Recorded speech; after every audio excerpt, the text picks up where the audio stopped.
Hey guys, this is my Bioshock 2 impressions video.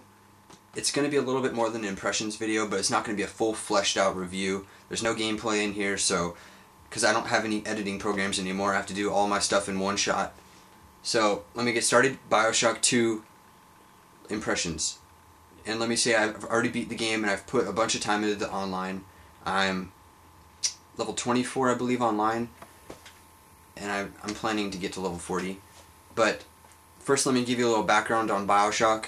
The first one was a Game of the Year winner in 2007 I believe, and it was one of my favorite games in the past 10 years easily.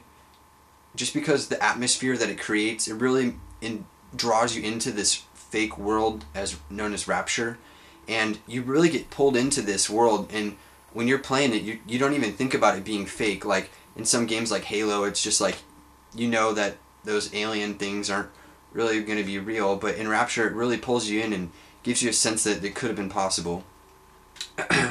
So Bioshock 2 is the sequel to that best game of the year, and that's a big task to take on, especially in a sequel when you're adding multiplayer to a single player based game. But I'll get back into that multiplayer a little later.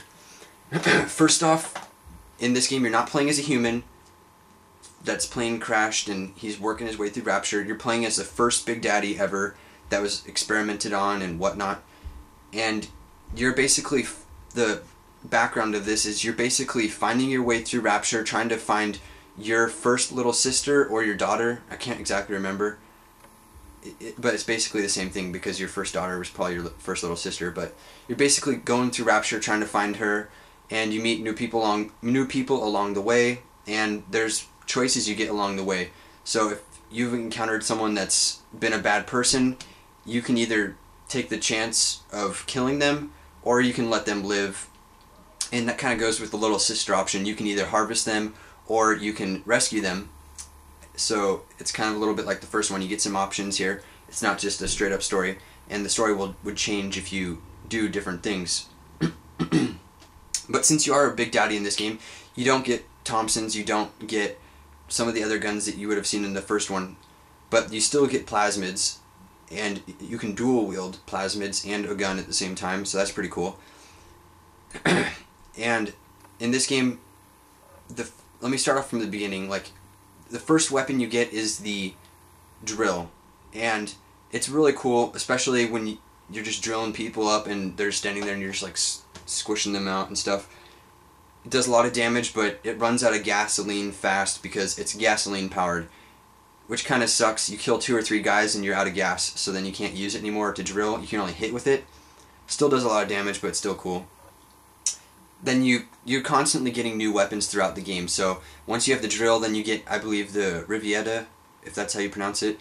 Once you learn how to use that weapon, then you basically get your next one, and that's how it goes through the game. So once you're figuring out that first weapon that you get, then it'll give you a new one. Once you figure that one out, and with all the different ammo types and stuff, it'll give you a new one. So it's a really nice progression of weapons. Also the plasmids, same thing. When you get a nice progression of atoms, so it's not like at the end of the game you get everything that's amazing. It's constantly progressing you at a nice pace. I'm going to try not to give away too many spoilers, but excuse me, the fact that you're a Big Daddy is supposed to make you seem a little stronger. I know that they said that you're supposed to be a little tougher, and basically the only things that were going to take you down were big sisters. But if you play this on hard or normal, you'll realize that you die probably just as fast as you were the guy in Bioshock 1. So you really aren't as strong. But you can still take down guys easily. It just feels like you have the same amount of health as the guy in the first Bioshock. So I thought I was going to be a little stronger, but it turns out that you're not. And the big sisters are amazing in this game. It's a really cool fighting idea, and towards the end of the game it gets really interesting. I'm not going to give away too much stuff, like I said. So the big sister is a nice new boss. Since the regular Big Daddies don't pose much of a challenge in this game, it's a nice addition. Now let's talk about the graphics a bit. The graphics have improved a tiny bit over the first one. I couldn't really tell too much, but they're still very good. They're not as good as Mass Effect 2, let's say, but they still are at the top of the game right now. But what really draws you into the game is the atmosphere that they've created. The city of Rapture as itself, with the eroding walls, and you see just a bunch of little like shells and little creatures stuck to the walls and stuff. It really gives you a sense that this city's going under, and it's been through tons of water erosions and stuff like that. Once you play it, you'll see and you'll notice that it's full of colors. It's not as dark as the first one. You'll look at walls and it's just bright colored flowers growing on there from all the water and stuff. But that's about it for the graphics. The little sisters are just as good. The cutscenes at the end is really nice too, but that's a CGI cutscene. As for audio in the game, it's amazing. Just the sounds that the city makes, the creaking, the water dripping, the sounds of Big Daddy's talking, little sisters asking for help, and the sounds that the big sister makes when she's coming in. Everything together just really pulls you into the environment and pulls you into the game. I couldn't put it down when I was playing it, I'll tell you that. I just was going straight, like a whole day. I was going all night playing this campaign. Very good. The audio diaries are nice. They're not as hidden as in the first game, so if you really want to get them all, you don't even need a guide. I got them all without a guide, and the audio in them is just as good as the first one. It's like a whole different story to each one, so that's really nice. The gameplay on it, the controls are still top notch, crisp. Like, it's wherever you're aiming, that's where you're gonna hit. There's no clunkiness to the controls. It's all around well balanced for the control wise. Now for the online part, I know before this was coming out, everyone was hating on it, but they really put time and effort into this, and it's pretty good. I'm liking it a lot, just because it's different from other games. It's not like a standard FPS online. You get plasmids online, you get tonics online, you get weapon upgrades, and there's ranks, so it's a really nice online experience. It's got a couple bugs right now, but they're in the process of fixing those, so once those get fixed, it should be top quality online.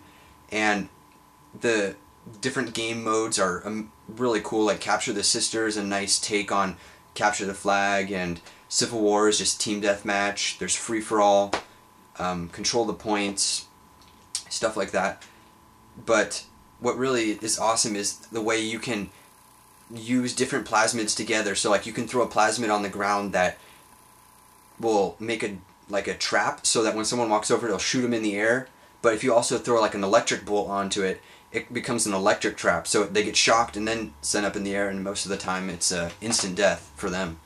So that's really cool how you can customize it and make your own classes. Like you can just be running around with Inferno or Fire, and let's say a Thompson, and just start owning a ton of people, just setting them all on fire and spraying that Thompson. So the online is really good. I don't think I've talked to one person yet that thinks the online's horrible, so that's a really good thing, especially when they can pull off an online, adding online to a game that's single player. There was a single player only oriented game. It's kind of like Uncharted, how the first one didn't have online, but then the second one did, and the online was still really good with a good story mode. That's like this. It's the same kind of package you're getting. So all in all, I would really recommend you guys go get this game. Definitely for the single player. If you're getting it for single player only, go ahead and get it. But the online is just an added extra bonus. You'll be putting tons of hours into it. It's really fun and unique. I'd highly recommend you guys get this game. Even though it's not as good as the first one, it is still one of the best games I've played in a while. Definitely one of the best games I've played in the past year. So thanks for watching my impressions, guys, and stick around for some more videos.